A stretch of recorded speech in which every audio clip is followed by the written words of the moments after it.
Right, newsletter crew, let's talk some facts around left arm straight. Such a key thing that's been taught in golf for so many years. So lead arm, left arm, should it be straight, and what actually does it do with better players? Let's show you, because I think you'll be surprised. So this is the average tour player at address. We see their lead arm is in flexion by 11 degrees. So their arm is bent by 11 degrees, but it doesn't look particularly bent from kind of straight on or down the line, even though it is slightly that way. But it is in flexion by 11 degrees, which is basically comfortably straight. What we see from lots of amateurs, obviously we do see some that have quite bent arms, but I do see a lot of over straightening of this arm. So people like straight arms. They think straight arms is going to get you getting back to the same spot every time, consistency of strike, where it just doesn't. What it generally does is adds a lot of tension. So trying to have this lead arm that little bit more comfortably straight at address is so helpful for so many golfers.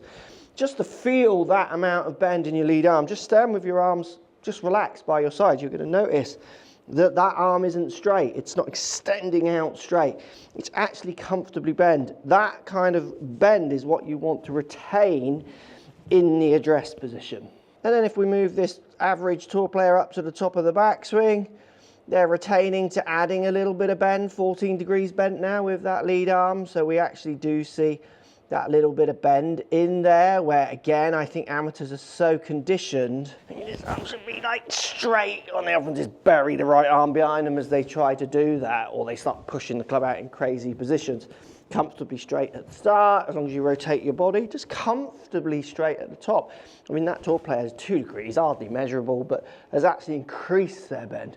This goes against what lots of the magazines and books and YouTube and all, there's so much poor information out there nowadays, has actually been telling you. So taking that tension out of that lead arm and having that little bit of comfortably straight to slight bend in it, it's going to help a lot of players with some good feel of the face and where their swing is going. And then as we move down into impact, I think this is the one that will shock lots of people, 17 degrees bent now.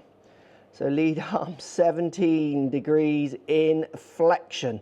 So slightly bent back from the upper body to the upper arm to the lower arm. So it's gone from, so it's 17 at impact where it was what at address. So it's gone from 11 to 17, basically, well, 19 at actual impact. So the measured impact is up to 19. So for lots of you watching, definitely getting rid of the ideas of a bolt straight lead arm is really going to help you. I think the more you try to straighten your arms, that I tend to see is poor body movements, clubs get buried into the ground. Let's just keep it comfortably straight. Maybe try and pull that club back and through with some turns and tilts in your body, and you're going to find that your strikes improve, your feel of the face improves, and hopefully your scores with it. Let me know if that's interesting, slightly different, but just giving you some facts around the lead arm so you can be a little bit more of a clued up watcher of content, because there's so much rubbish at the moment, it's hard to watch, but hopefully this helps. See you next week.